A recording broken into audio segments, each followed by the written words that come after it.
Bonjour à tous. Merci de nous avoir rejoints sur cette nouvelle édition du Salon Stratégie Client. On va tout de suite écouter, donc pendant cette conférence expert, on va tout de suite écouter le groupe Citel et TSC avec Geoffroy Boulakia et Jocelyn Moreau qui vont nous parler de la voix comme nouvelle interface de la relation client. Messieurs, c'est à vous. Merci. Alors c'est Geoffrey, mais pas Geoffroy, c'est pas grave. Pardon. Pas le premier, pas le dernier.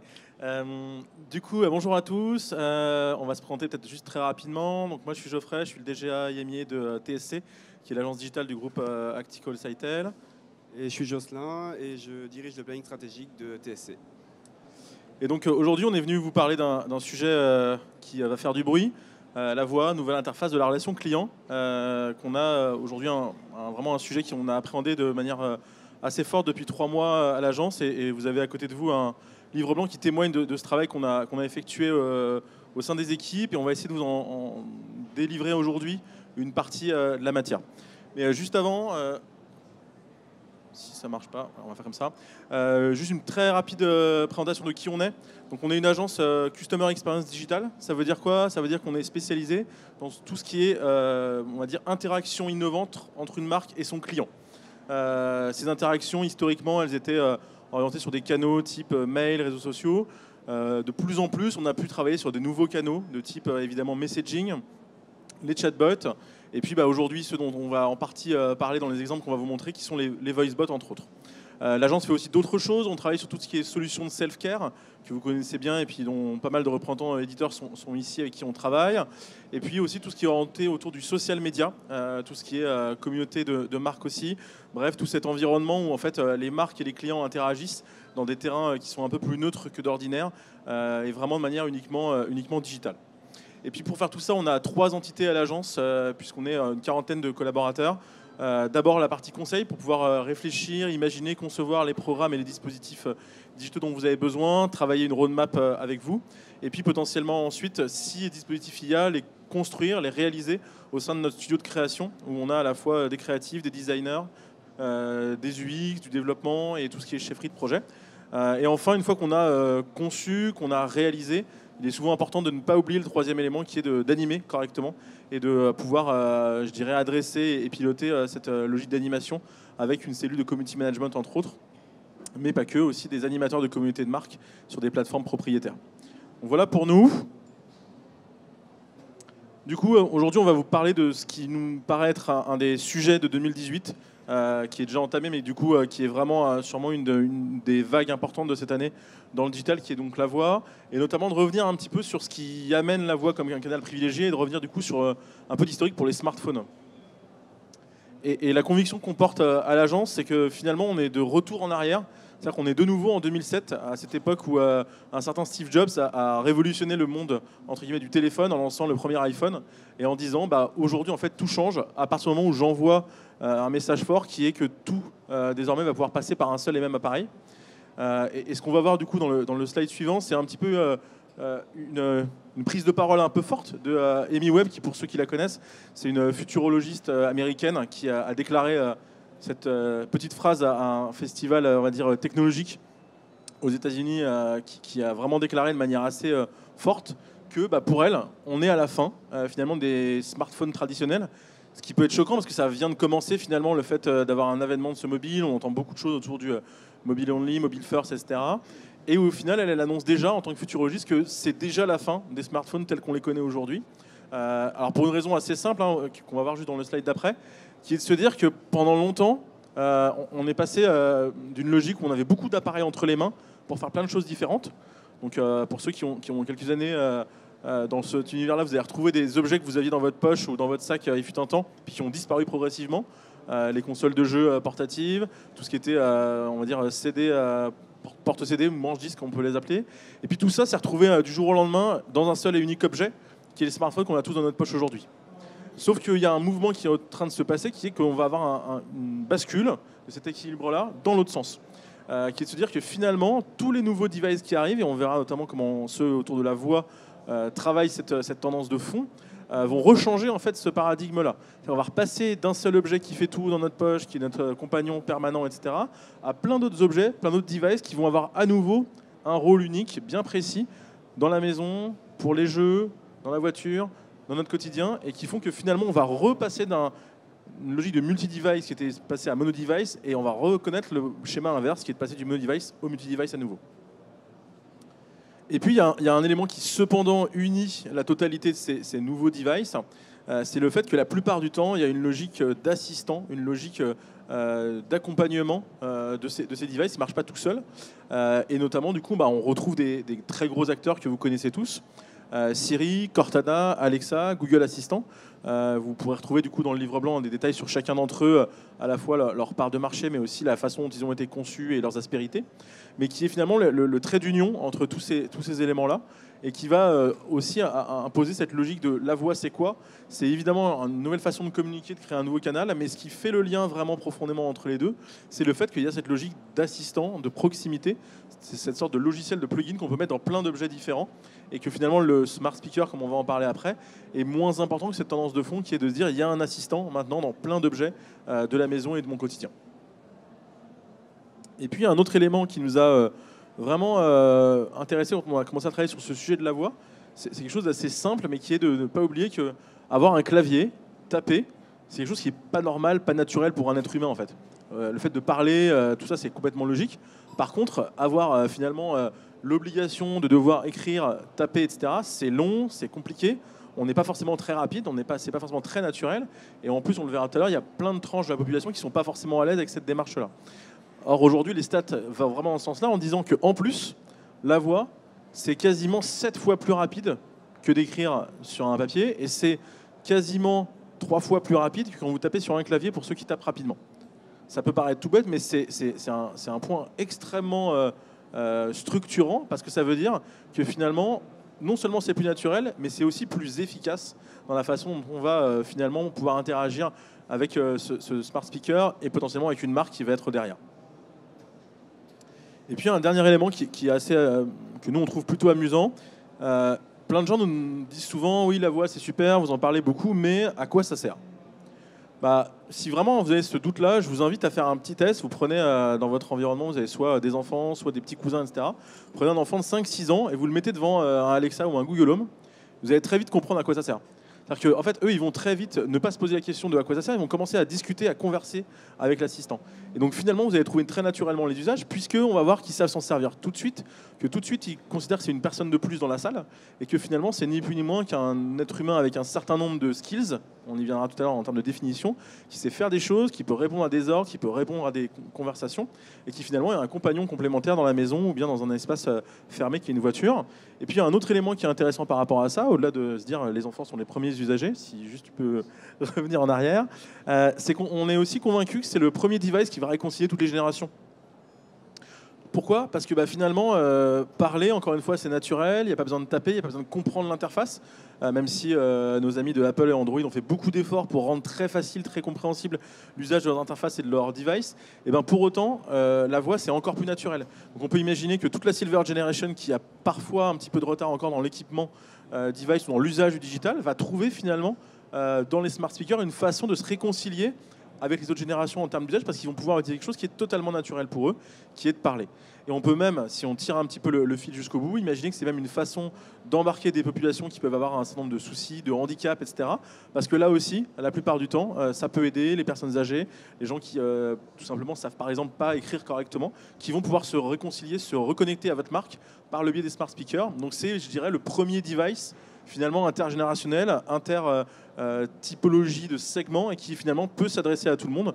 Et on va voir dans les chiffres juste après que réellement la déferlante de la voix arrive et que c'est pas juste une tendance. On va voir, les chiffres sont extrêmement élevés.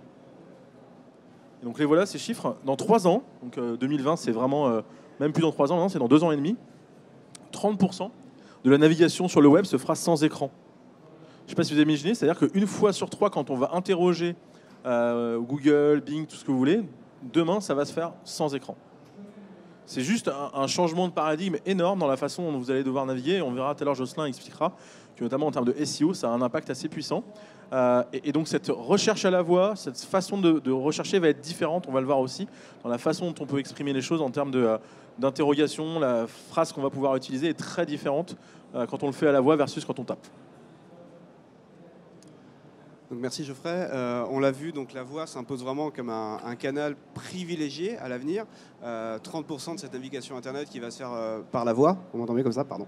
Donc 30% de la navigation qui va se faire par la voix, ça veut dire qu'il y a une énorme quantité de parcours clients qui vont passer par ces fameux chemins vocaux. Ça veut dire qu'on a une sorte de nouvelle autoroute de l'information, de la même façon qu'on parlait d'autoroute de l'information quand on parlait du web en général il y a 10 ans.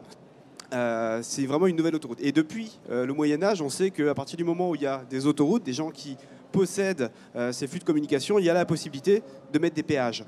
Et en fait, derrière ça, ça sous-tend un enjeu économique majeur qui est de se dire qui va maîtriser cette interaction directe avec le client, qui est celui qui va offrir cette assistance, ce canal, et bien évidemment, potentiellement, en récupérer les ressources qui vont se générer derrière.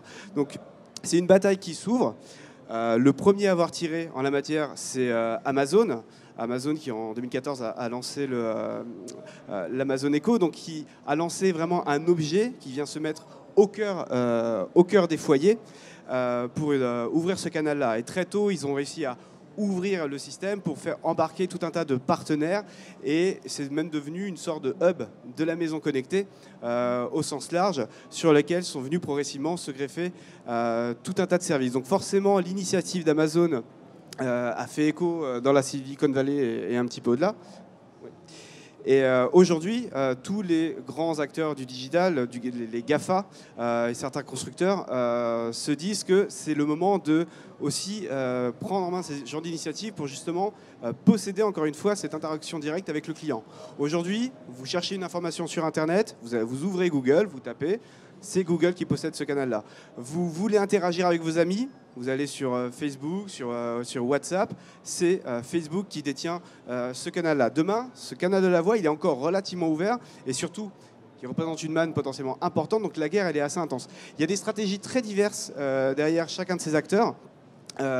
Si on cite par exemple Microsoft qui a choisi de rester sur une dimension B2B, ils ont même d'ailleurs signé un partenariat avec Alexa pour avancer dans cette direction. Chacun négocie des accords avec des constructeurs automobiles parce qu'on sait que la voiture est aussi un lieu important d'interaction vocale. Rien de plus facile que d'interagir avec la voix quand vous avez un volant entre les mains. Et puis il y a aussi des acteurs qui sont attendus comme Facebook il y a eu des rumeurs. On annonçait potentiellement au F8 qui vient début mai l'annonce d'un nouvel objet qui permet de communiquer justement avec un assistant vocal. A priori, ça va plutôt être reporté sur la fin de l'année. Mais à date, les deux acteurs vraiment les plus avancés sur le sujet sont Google et Amazon. Donc Amazon qui a tiré le premier, avec donc un lancement aux États-Unis en 2014 pour les abonnés Prime dans un premier temps et en 2015 pour tout le monde, et qui en printemps 2018, on n'a pas la date exacte, mais ça devrait arriver incessamment sous peu, va se lancer en France. Donc ça devrait normalement pas mal relancer l'intérêt du grand public sur le sujet très prochainement, avec tout un écosystème de devices qui ont tous en commun donc d'avoir Alexa dedans, qui est cette assistance, cette intelligence avec laquelle vous pouvez converser, avec des prix qui vont de 500 à 230 $. Ce qui est important de voir aussi, c'est que vous avez des appareils qui sont purement vocaux, des petites enceintes. Certains n'ont pas forcément une qualité de son parce qu'ils sont faits juste pour consulter ou en tout cas pour être connectés avec d'autres appareils, parce qu'il y a énormément d'appareils maintenant qui sont compatibles avec Alexa, et certains qui sont également avec un écran. Cette notion de multimodalité, de se dire que la voix c'est vraiment super bien, c'est super important, etc., mais ça ne répond pas forcément à toutes les typologies de besoins, c'est aussi important. Il va y avoir de plus en plus de parcours multimodaux qui vont passer par un assistant, mais qui peuvent un coup passer sur de la voix, un coup passer sur du tactile. Par exemple, si vous avez besoin de présenter une certaine quantité d'informations ou des visuels, eh bien forcément la voix peut se retrouver un petit peu limitée. Mais du coup, il y a ces deux entités qui peuvent exister. Ce qui est intéressant de noter également dans l'approche d'Amazon, c'est que Alexa est vraiment voice first. C'est-à-dire que oui, il y a possibilité d'avoir un écran, mais c'est d'abord des interactions qui sont pensées pour la voix. Une stratégie qui est un petit peu différente de celle de Google. Donc Google qui a lancé l'assistant avant de lancer des enceintes, un assistant qui est aujourd'hui présent dans tous les smartphones Android, pour pas qu'il soit un tant soit peu récent, mais je crois qu'on doit être sur un parc de quelque chose comme 400 millions d'utilisateurs, ce qui est quand même pas mal. Et en fait, les assistants, enfin en tout cas les services que vous allez pouvoir développer pour l'assistant, le Google Assistant, sont d'abord conçus pour l'assistant, qui peuvent être consultés au format visuel, au format texte, avec des carousels et ce genre de choses, mais aussi avec la voix où le Google Home apporte une extension. Donc le Google Home est également une enceinte intelligente qui a vocation également à se mettre dans votre salon, dans votre cuisine, et sur laquelle vous allez pouvoir interagir et demander à Google des choses ou à des services tiers, et c'est ce qu'on va voir un petit peu après. Juste un point là-dessus, c'est vrai que nous, on est assez convaincus que l'usage entre guillemets de ces outils, de ces enceintes, va quand même se faire souvent dans le cercle ou dans dans un périmètre assez intime. C'est-à-dire que ça va beaucoup être la maison, ça va beaucoup être la voiture. On va beaucoup plus l'utiliser dans ces environnements-là où en plus on verra tout à l'heure, c'est facile d'intégrer des commandes simples ou des usages simples de VoiceBot que en permanence à l'extérieur. Même si ce qu'on voit parfois dans les usages de certaines autres zones, notamment en Asie, peut nous faire poser cette question-là. Mais en tout cas, là, on voit que c'est beaucoup le cercle intime qui va d'abord être concerné par la déferlante dont on est en train de parler. Google, actuellement, en tout cas aux États-Unis, et Amazon, dans un avenir proche également, est capable de reconnaître les voix, de savoir qui lui parle au sein d'un foyer. J'en sais rien, vous consultez votre agenda, eh bien, il reconnaît votre voix, il va vous donner votre agenda. Ce qui fait qu'on peut vraiment avoir un usage d'un device unique au sein d'un foyer qui va répondre à toutes les demandes. Et donc c'est vraiment un usage qui est déjà en train de s'installer. C'est pas un simple épiphénomène, c'est pas un petit phénomène de mode comme ça. Il y a vraiment une adoption massive déjà outre-Atlantique. On est sur plusieurs dizaines de millions d'unités vendues, que ce soit du côté d'Amazon, tant que du côté de Google. On annonce plus de 40 millions de ventes d'enceintes intelligentes sur l'année. Et on estime que 75% des ménages américains vont être équipés en 2020, donc dans un an et demi, c'est vraiment demain, avec un usage, comme on le disait, qui va s'installer dans le salon. Et ce qui est intéressant de voir, c'est que, on le disait tout à l'heure, la voix, c'est vraiment quelque chose de facile, et cette interaction sans les mains, soit parce que je suis en train de faire autre chose, soit parce que je suis également en train de consulter autre chose sur un autre device, c'est vraiment l'atout majeur qui est ressenti par les utilisateurs. Le fait de ne pas avoir à sortir son téléphone, ouvrir une application, etc., c'est vraiment un facilitateur. On enlève encore une fois des frictions avec les utilisateurs, et ça, les utilisateurs adorent ça. C'est-à-dire, il suffit d'aller se balader un petit peu sur les avis. Alors, évidemment, c'est les avis d'Amazon Alexa. On est sur Amazon. N'empêche qu'Amazon est plutôt carré sur les avis. Et de voir que les gens, en fait, notent très très bien, donnent beaucoup d'étoiles. J'ai plus le chiffre en tête, mais il y a une récurrence du mot love dans les avis postés par les utilisateurs sur leur Amazon Echo, leur Amazon Echo Dot, Echo Show, qui est assez hallucinante. Et j'aime bien cette histoire de ce mec-là, donc qui est un des premiers avis qui remonte quand vous regardez les avis, qui explique qu'en gros, il a trouvé la compagne idéale en la personne d'Amazon. C'est un monsieur qui écrit à la maison chez lui tout seul, qui a trouvé vraiment le partenaire idéal. C'est pour lui plus facile que les relations humaines. Bon, c'est anecdotique, mais en tout cas, il y a énormément de démonstrations comme ça. Les usages sont vraiment ancrés, c'est-à-dire que c'est pas le device que les gens vont installer, garder quelques temps, etc. Ça reste vraiment dans les usages récurrents au jour le jour. Et c'est tellement un petit peu diffusé dans leurs usages qu'on est vraiment sorti de la dimension d'un usage peut-être un peu technophile, un peu geek, et on va retrouver d'ailleurs l'Amazon Echo dans d'autres endroits. Oui, alors par exemple, là, du coup, on voulait faire un petit jeu avec vous. D'après vous, là, donc, on voit des enceintes connectées dans un magasin. Selon vous, c'est à quel endroit? C'est dans quel type d'enseigne? Quel retailer? Allez-y, on est entre nous. Hein. Ouais. Bon, on va La répondre. plupart du temps, les gens vont nous répondre, ça va être l'équivalent d'une Fnac, d'un Darty, ce genre d'endroit. Et bien en fait, pas du tout. En fait, pas du tout. On est chez Whole Food. Alors, Whole Food a été racheté par Amazon, on le sait. Néanmoins, ce que ça dit, c'est que voilà, l'enceinte, elle est entre les choux et les carottes. Elle est vraiment là pour dire, voilà, c'est un usage courant, rentrer dans les mœurs. La cuisine, encore une fois, est un bon endroit pour installer un outil de ce genre, pour lui demander des recettes, pour faire encore une fois des choses au moment où vous avez les mains prises. Et c'est une belle démonstration, on trouve en tout cas, de cette emprise de ces enceintes sur le quotidien.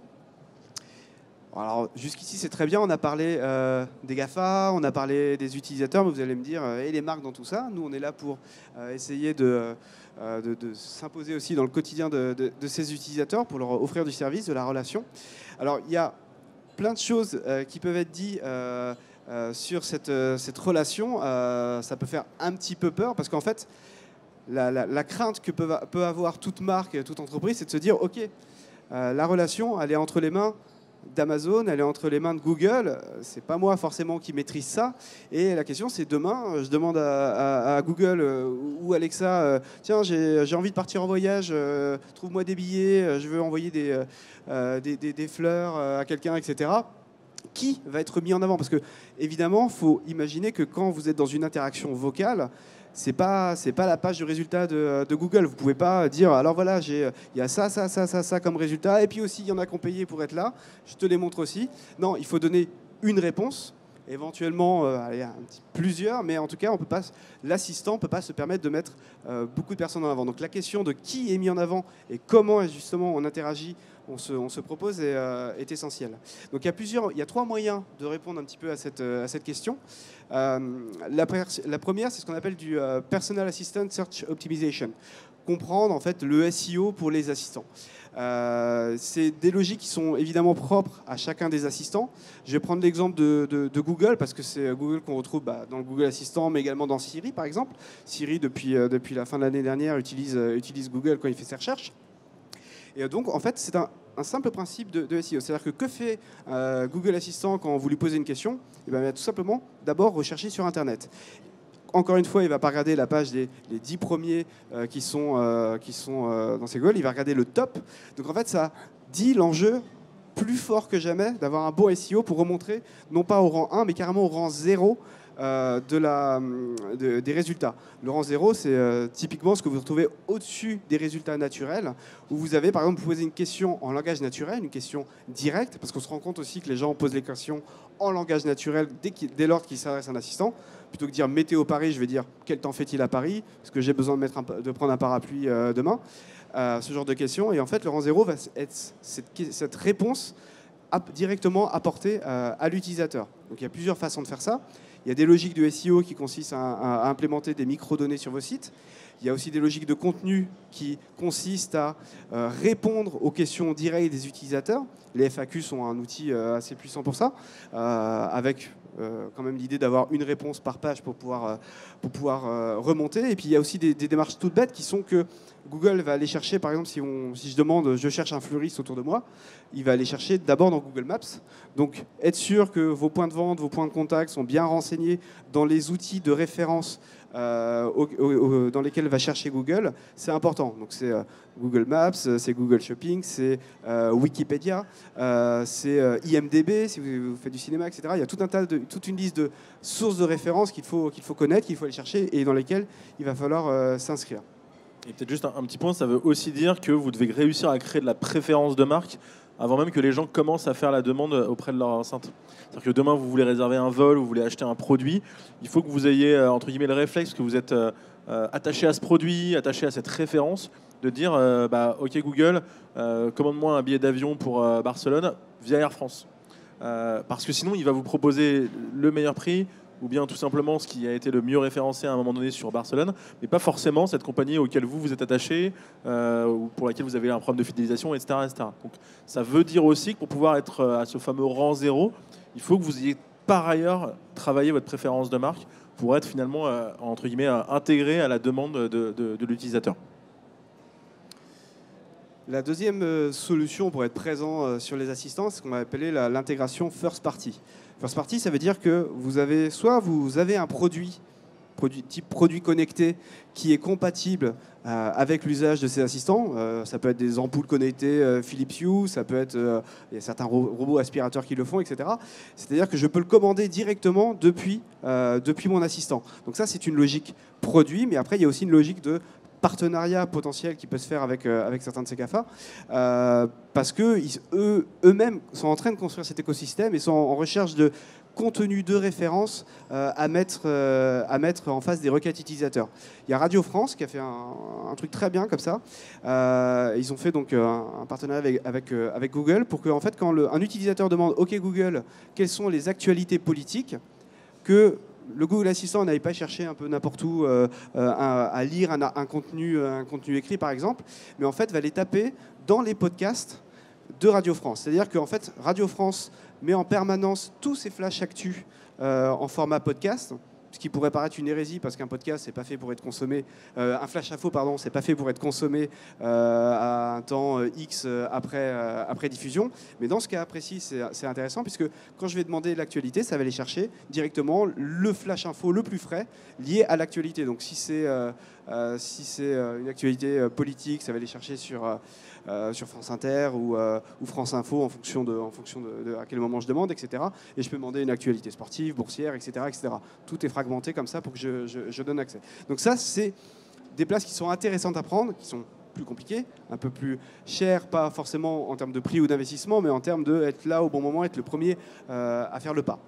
Et ce qui va finalement on va dire, correspondent au plus grand nombre d'entreprises, d'annonceurs qui veulent être présents sur ces assistances. C'est ce qu'on appelle les third-party integration, c'est-à-dire que tous ces écosystèmes sont des écosystèmes ouverts qui vous permettent de brancher vos services. Et en fait, concrètement, comment ça va se passer? Je parle à mon assistant et je vais lui dire, mettons, j'ai développé un voice bot Sitel, je vais lui dire, OK Google, passe-moi Sitel, et l'interaction que je vais proposer derrière va en fait s'activer.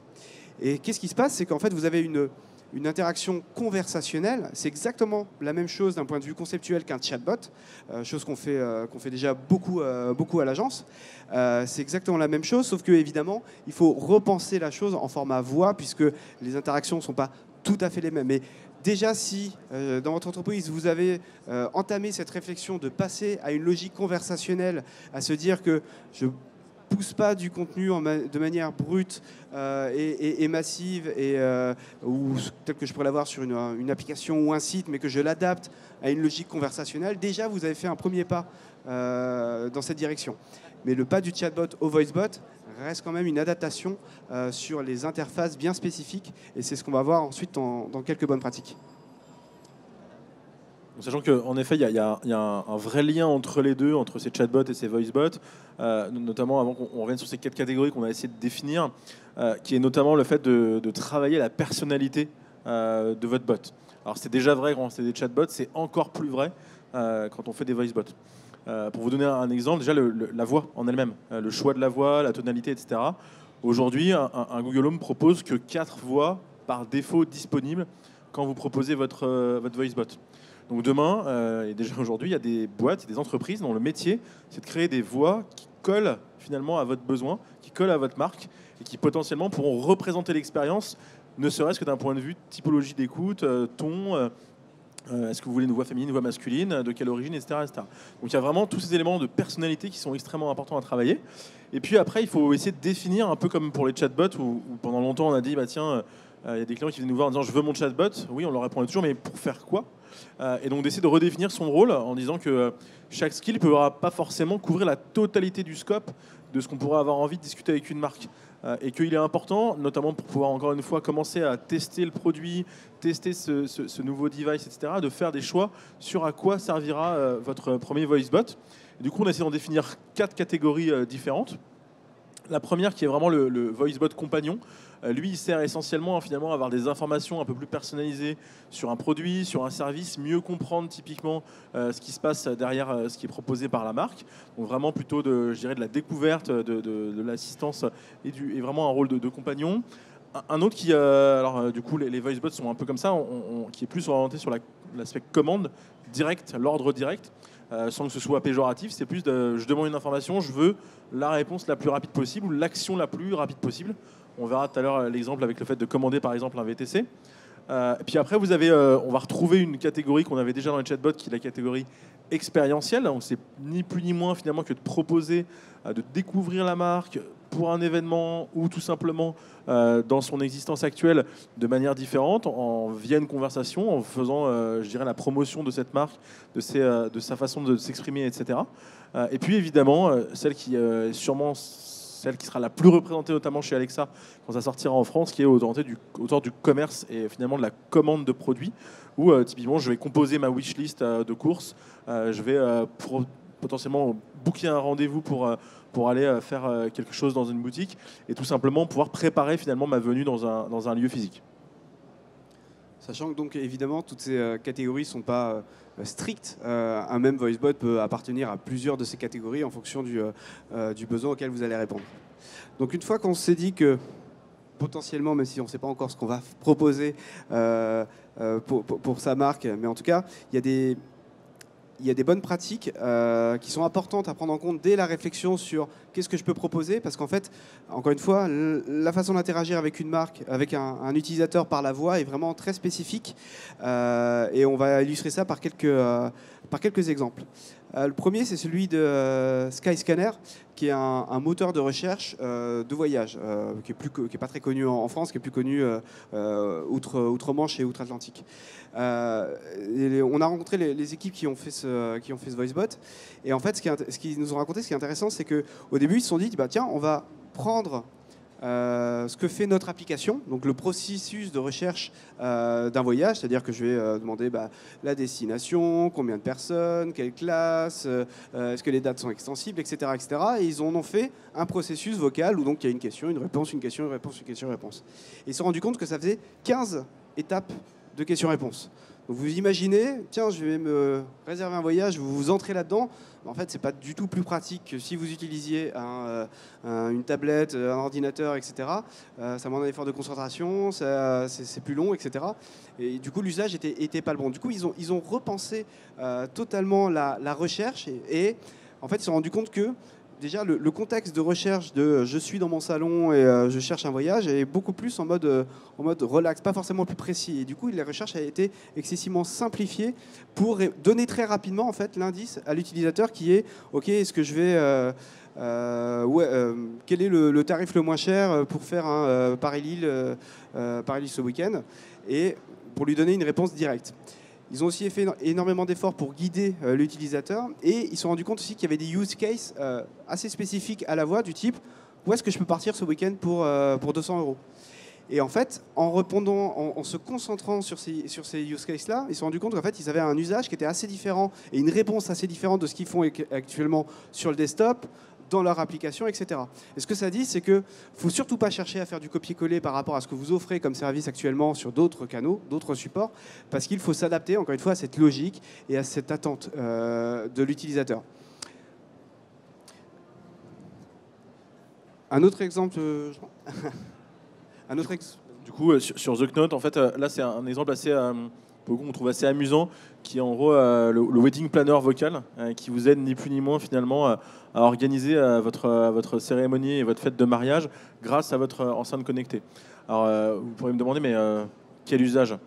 Tout simplement, il va vous servir typiquement de reminder, il va vous rappeler tout ce que vous devez faire à intervalles réguliers, un peu avec une sorte de rétro-planning du compagnon qui est derrière.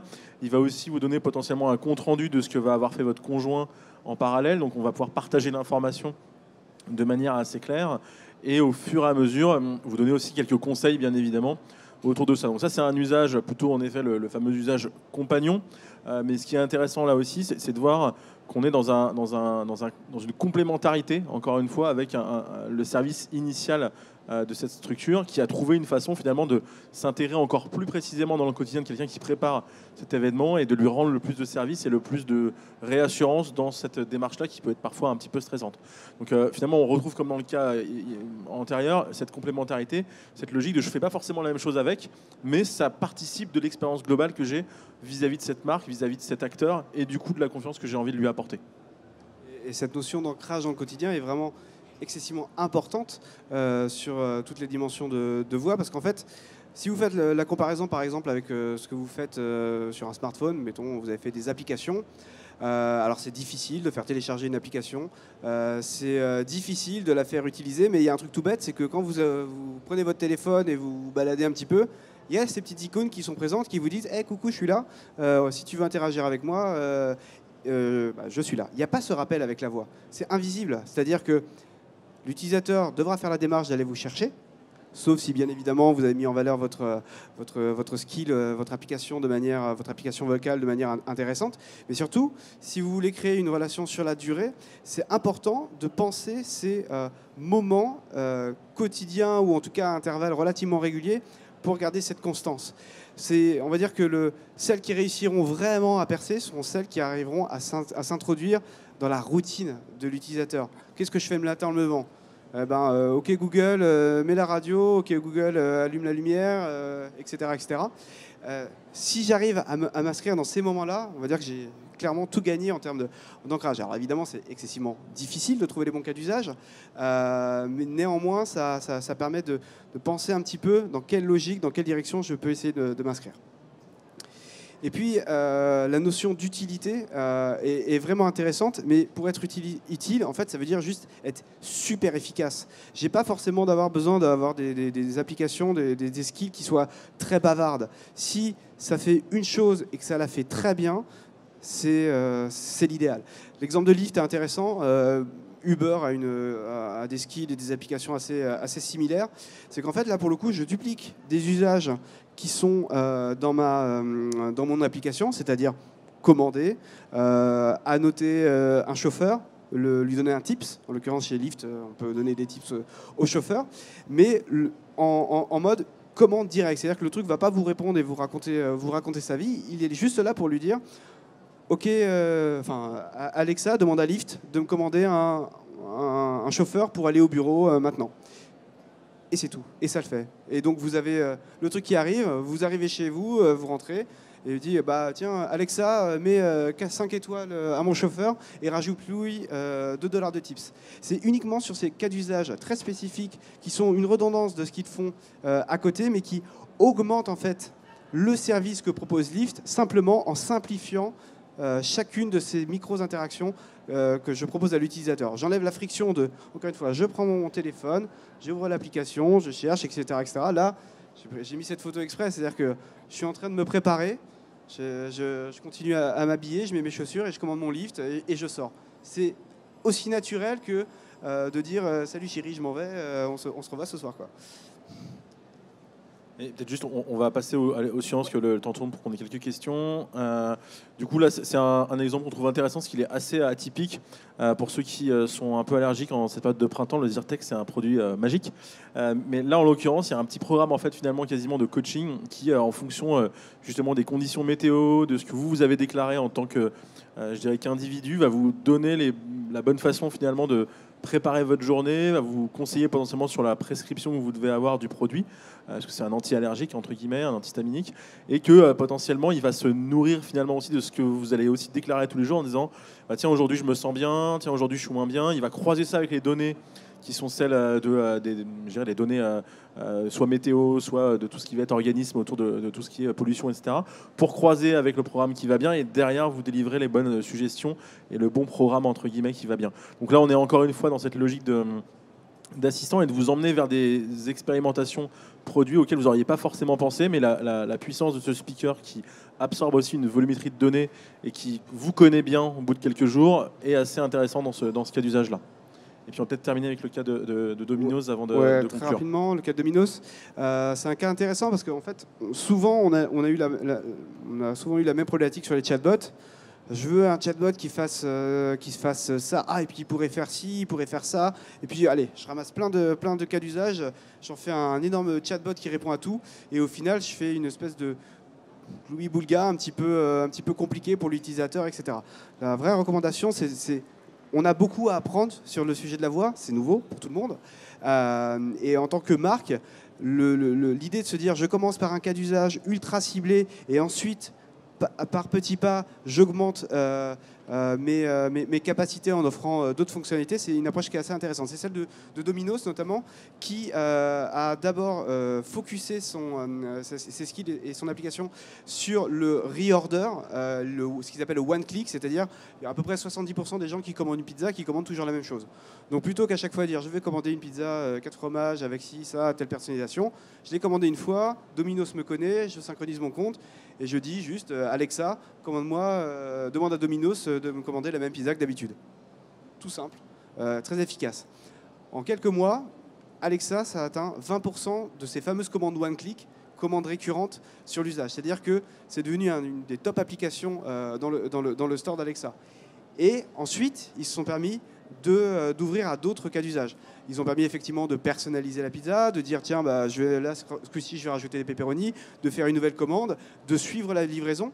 Vous pouvez dire ok Alexa, demande à Domino's où en est ma pizza. Votre pizza est entre les mains de machine qui est en train de la préparer et va partir en livraison dans 5 minutes. Et donc, encore une fois, c'est vraiment centré sur le cas d'usage très spécifique qui répond à un problème, à un pain point, et ensuite aller vers d'autres cas d'usage.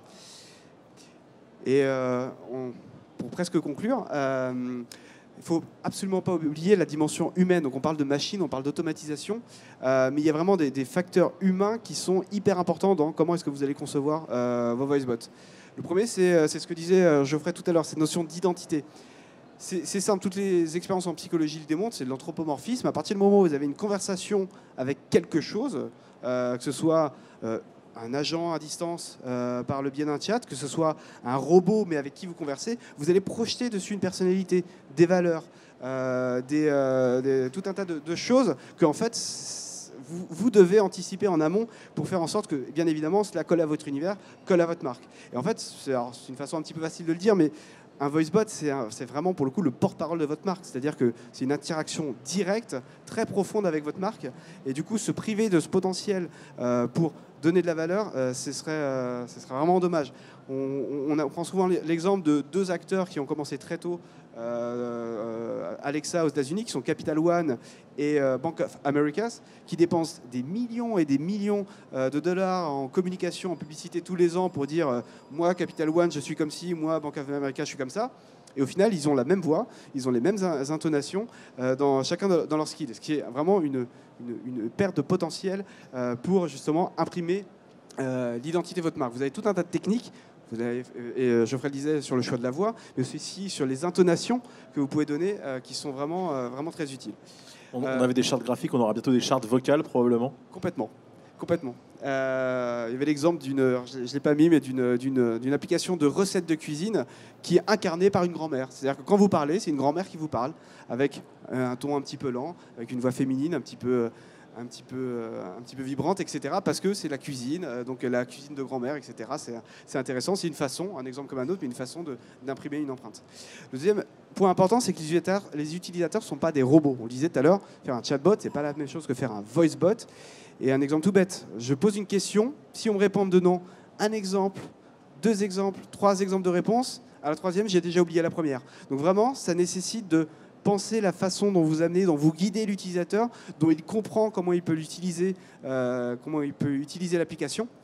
Et surtout, toutes les variantes qu'il va pouvoir avoir. C'est-à-dire que si tout seul, dans mon coin, je conçois mon petit voicebot en me disant bah, tiens, je vais répondre à telle question, je le mets entre les mains d'un utilisateur. Dire, 1, les formulations ne vont pas être les mêmes. 2, il va penser à demander des choses auxquelles je n'aurais pas pensé.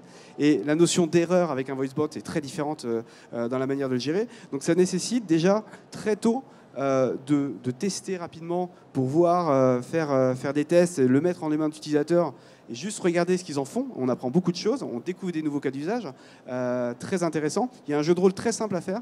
Vous avez préparé toute une série de questions auxquelles le bot est censé pouvoir répondre. Et vous demandez à 2 personnes de jouer ce rôle, et une incarne le bot et l'autre incarne l'utilisateur. Et celui qui incarne le bot n'a le droit de répondre qu'avec les questions auxquelles il est censé répondre, qu'avec les réponses prévues.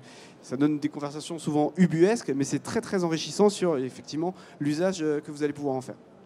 Et donc écouter et apprendre, parce qu'une fois que vous avez lancé, bien sûr, vous avez un panel d'utilisateurs forcément bien plus large. Et c'est intéressant, encore une fois, de voir comment c'est utilisé, de voir comment vous pouvez optimiser, améliorer et apporter ces nouveaux cas d'usage qui petit à petit vont permettre d'apporter encore un peu de valeur. Du coup, pour conclure définitivement avant les questions, ce qui est vraiment important, c'est avant de commencer, vous retrouverez ces bonnes questions à se poser encore une fois dans le livre blanc, et je vous invite si nécessaire à passer nous voir sur notre stand tout à l'heure. C'est vraiment de se poser plusieurs questions. Quelle expérience on a envie de proposer, quel type d'assistant? Vous avez vu tout à l'heure qu'on a essayé de catégoriser ça en 4 typologies, même si Jocelyn a raison, on peut les mixer, mais en tout cas il faut qu'il y ait une dominante au démarrage si vous voulez tester la démarche de faire un voice bot notamment. Important aussi de se poser la question de quelle interface. On a parlé de multimodalité tout à l'heure aussi. Est-ce que vous voulez faire un full voice ou est-ce que vous voulez que ce soit un mélange avec du smartphone, notamment pour des logiques par exemple de paiement ou de sécurité? C'est des choses qui peuvent être importantes. Et puis ça peut paraître tout bête, mais de partir d'un problème à résoudre en se disant finalement cette voie, cette démarche, est-ce qu'elle peut pas apporter quelque chose que je ne trouve pas dans mes applications ou dans mes canaux actuels, et que cette voie pourrait permettre de résoudre, que ce soit une problématique de segment, que ce soit une problématique de typologie de demande, que toutes ces valeurs et toute cette puissance technologique auquel peut répondre vraiment, le réintégrer dans le parcours client. Pour le coup, nous, on est vraiment une agence qui a toujours travaillé sur la notion de multicanalité. Là, c'est important de se dire, finalement, si ça résout un problème particulier et que ça aide un segment particulier, comment je l'intègre dans une customer journey globale et comment je le travaille en plus de mes autres canaux. Il ne s'agit pas forcément de remplacer, mais de jouer la complémentarité. Et puis, bien évidemment, parce qu'on est dans le digital, toujours garder à l'esprit quel KPI je mets en place, quelles attentes. Encore une fois, souvent, l'intérêt, et ce que nous, on suggère le plupart du temps, c'est de commencer avec des POC, avec des tests, des pilotes, pour ensuite se dire le format industriel, quels sont les KPI que je devrais surveiller, quelles sont les moyennes que je dois atteindre pour considérer que c'est un succès et que je dois aller plus loin sur ce type de sujet. Voilà, donc je vous invite encore une fois à venir nous rejoindre si vous avez besoin d'échanger un peu plus en longueur sur le sujet au stand de J6L11 pour être précis. À côté de l'entrée. Et si par hasard il y a des questions dans la salle avant qu'on libère pour la prochaine conférence, n'hésitez pas à lever la main.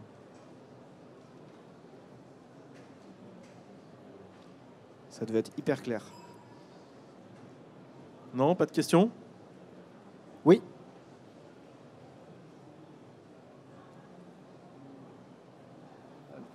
Quelle est votre vision de ce que fait Alibaba en Chine avec le Tmall Genie, qui semble être la même chose un peu que Amazon Echo? Est-ce qu'il y a des initiatives que vous avez vues spéciales?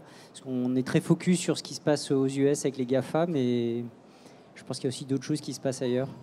Alors, vous posez une bonne question, parce que ce qui est entre guillemets, alors, je ne sais pas si c'est une conviction, mais en tout cas c'est une obligation qu'on se donne, c'est d'aller voir régulièrement ce qui se passe justement en Asie, parce qu'on avait souvent eu l'impression sur les sujets présents qu'on avait travaillé en termes d'innovation à l'agence, qu'en gros ce qui se passe en Asie, 2 ou 3 ans après, ça se passe dans le monde occidental. On l'avait vu sur le messaging avec un WeChat qui était déjà énorme avant que Messenger se lance sur la dimension entreprise. Donc on peut imaginer en effet que ce qui se passe en Asie et ce que vous avez cité soit les prémices de ce que va devenir typiquement un Google Home ou un Alexa version FR pour un pays comme le nôtre. Donc c'est intéressant de le regarder parce qu'on a souvent l'impression que c'est le coup d'avance qu'ils ont. La vraie question, ce sera ensuite quand ils vont rentrer dans le duel qui pourrait devenir du coup un triptyque fratricide. Qui c'est qui va gagner? Ça, c'est plus difficile à expliquer parce qu'il y a une vraie logique culturelle aussi derrière et qu'on ne sait pas si c'est scalable dans d'autres pays. Mais en tout cas, c'est une bonne inspiration générale. Et quand on parlait de voix, on est souvent parti du constat que quand vous allez en Asie, les gens passent leur temps comme ça, avec leur smartphone. Je ne sais pas si ce sera comme ça à Paris bientôt, mais en tout cas, c'est typiquement une source d'inspiration régulière pour nous, oui. Après, effectivement, on a mis le focus sur Amazon et Google et assez peu parce que pour l'instant, les écosystèmes sont relativement étanches. C'est-à-dire qu'il y a une gestion de la donnée complètement différente en Asie. Il y a évidemment une logique de compréhension du langage naturel qui est complètement différente entre les langues comme le mandarin et l'anglais et le français. Amazon a mis du temps à arriver en France pour tout un tas de raisons, mais cette notion de simplement passer en français est déjà pour eux un obstacle certain. Donc, effectivement, très certainement qu'il y a un moment où ça va converger. N'empêche que pour l'instant, on est quand même sur des écosystèmes différents, mais bien évidemment, rien ne nous empêche de regarder ce qui se passe là-bas pour s'intéresser. Parfait. Écoutez, merci messieurs pour cette présentation. Merci à tous.